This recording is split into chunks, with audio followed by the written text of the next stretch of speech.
Halo teman-teman SMK. Assalamualaikum warahmatullahi wabarakatuh. Perkenalkan, nama saya Alvin Dwi Satrio dengan NIM 1771562555098. Saya dari Universitas Negeri Jakarta, Prodi Pendidikan Akuntansi. Nah, sekarang saya lagi ada di mata kuliah aplikasi komputer bisnis dengan dosen pengampu Ibu Sri Widya Lestari. Nah, eh, di sini saya ingin menjelaskan kepada teman-teman SMK apa sih jurnal umum itu dan apa aja yang ada di jurnal umum itu. Oke, mungkin bisa saya next. Nah, daftar isi. Daftar isi. Yang pertama itu ada di sini saya akan menjelaskan standar kompetensi. Untuk yang pertama itu memahami konsep dasar akuntansi serta proses pencatatan transaksi keuangan dalam jurnal umum. Yang kedua ada kompetensi dasar.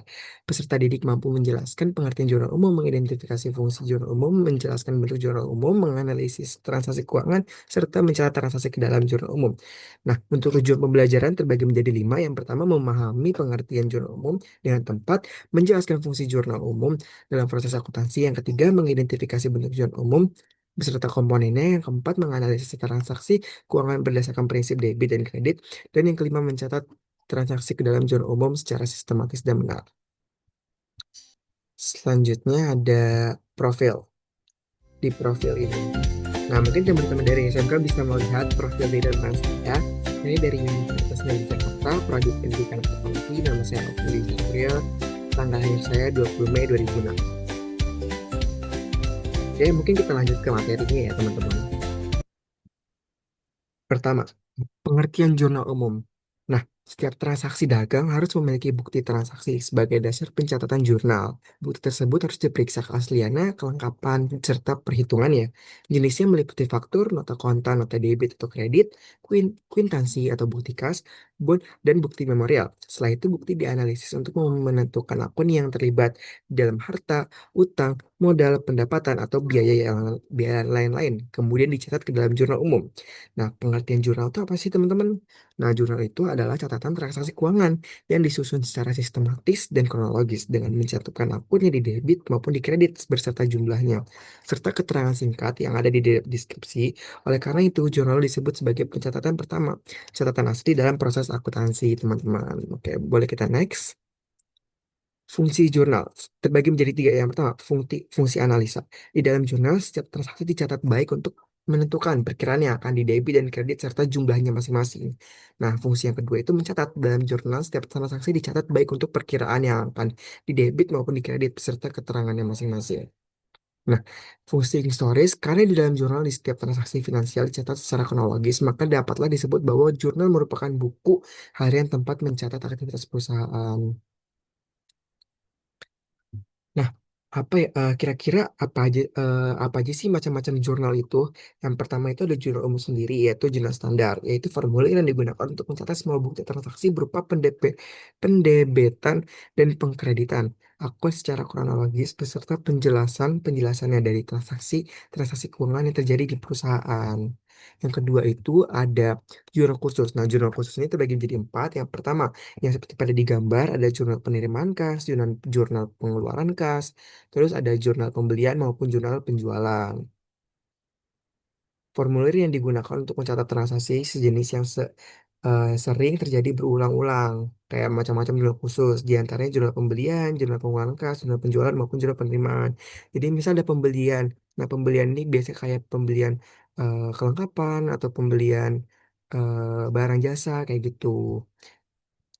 Nah, kalau misalnya penerimaan kas ini biasanya penjualan tunai, kita nerima uang secara langsung. Kalau pengeluaran, kita ngebeli barang dagang atau gitu, teman-teman. Nah, selanjutnya ini ada klasifikasi akun. Yang pertama ada harta, harta lancar. Yang pertama ada kas, piutang usaha, persediaan barang dagang, perlengkapan, beban dibayar di muka.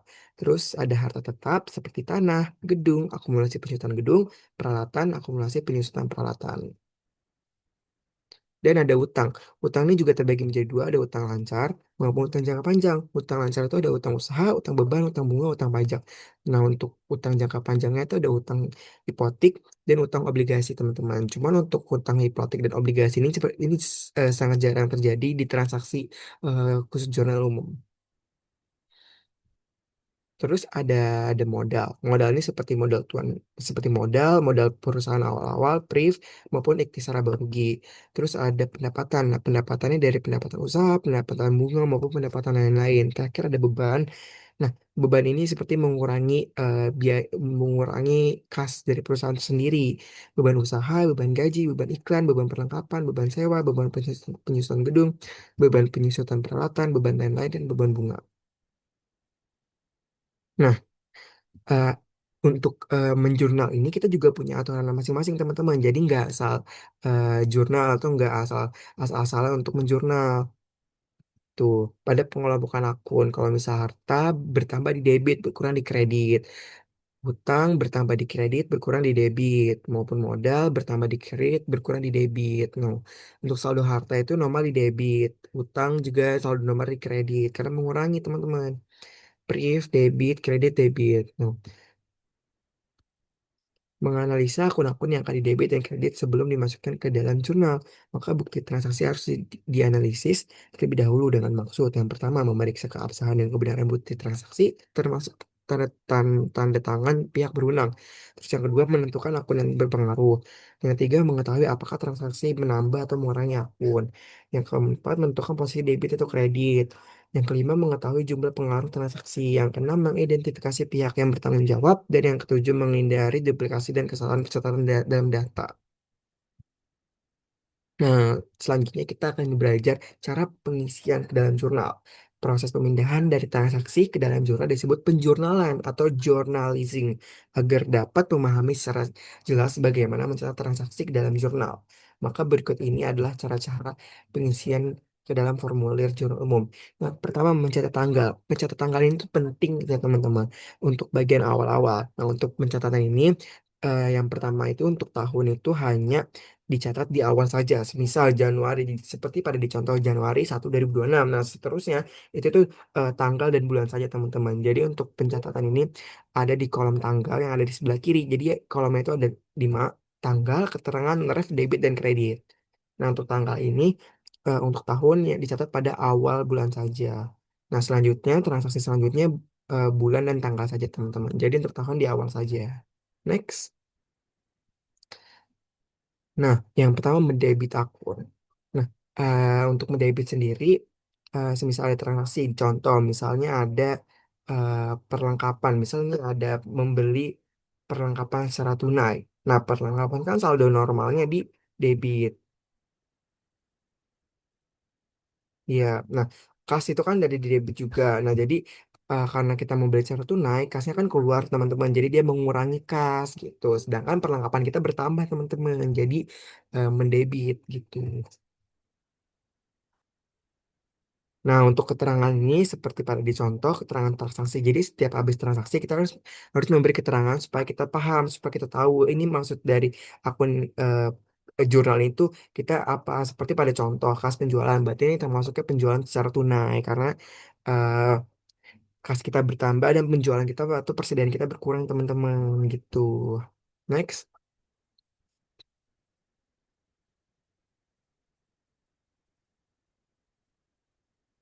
Nah, untuk debit sendiri ini, kalau misal kas kan bertambah kas itu saldo awal di debit.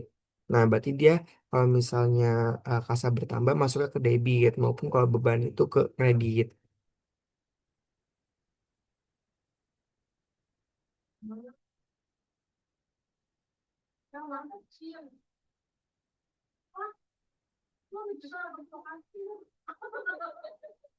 Nah, yang terakhir ada penjumlahan halaman, teman-teman. Jadi setelah kita sudah melakukan semua transaksi, kita harus menjumlahkan di kolom total, teman-teman. Kalau semisal penjumlahannya itu tidak sama, semisal di debit ini ada 9 juta, di kredit 10 juta, berarti itu tidak balance, teman-teman. Mungkin ada salah pencatatan atau salah memasuki di jumlah umumnya. Nah, di sini ada contoh kasus, teman-teman. Misalnya kita kerjain bareng-bareng. Pertama, November tanggal 1, Tuan Konrad menyetor kas perusahaan yang uang pribadi sebagai modal. Nah, kas itu kan saldo awal di mana? Di debit, modal di kredit. Jadi kita harus memasuknya kas di debit maupun modal di kredit. Nah, untuk keterangannya itu investasi pemilik atau mencatat investasi pemilik. Nah, yang ketiga dibeli inventaris toko tunai. Berarti ini kasnya berkurang, inventarisnya bertambah. Nah, inventarisnya ditaruh di debit, kasnya ditaruh di kredit. Karena kas ini mengurangi teman-teman saldo awal kas kan ada di debit. Karena kita beli secara tunai, berarti ada pengeluaran nih. Jadi kasnya ditaruh di kredit teman-teman. Jadi dibalik itu. Terus keterangannya mencatat pembelian inventaris secara tunai. Nah, yang November tanggal 5 beli barang dagang tunai. Jadi eh, jadi eh, apa namanya? Persediaan kita bertambah, kas kita berkurang teman-teman, sama seperti seperti di nomor di November tanggal 3 gitu teman-teman. Next. Nah, di sini ada video pembahasan teman-teman. Mungkin kita bisa saksikan sedikit.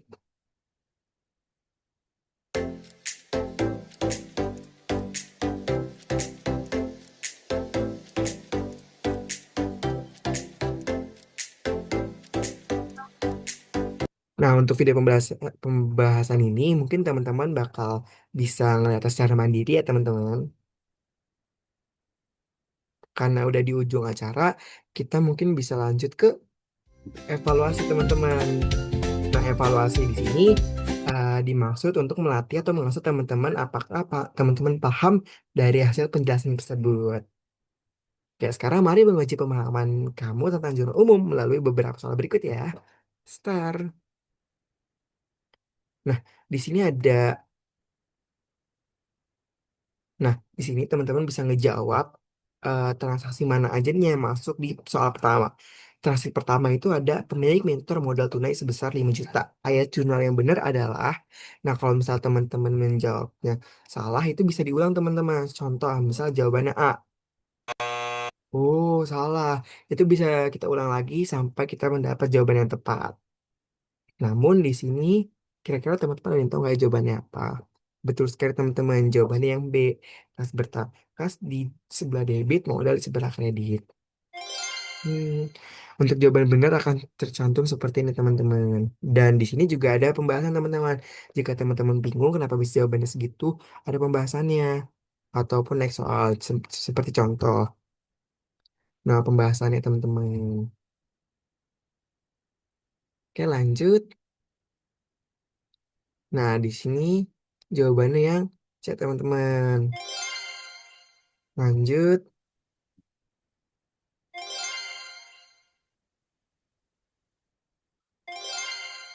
Nah, sampai pada di pembahasan terakhir. Hmm, jadi kira-kira seperti itu teman-teman pembahasan di jurnal umum ini. Semoga apa yang saya sampaikan bisa eh, teman-teman pahami ya. Oke, sekian dari saya. Wassalamualaikum warahmatullahi wabarakatuh.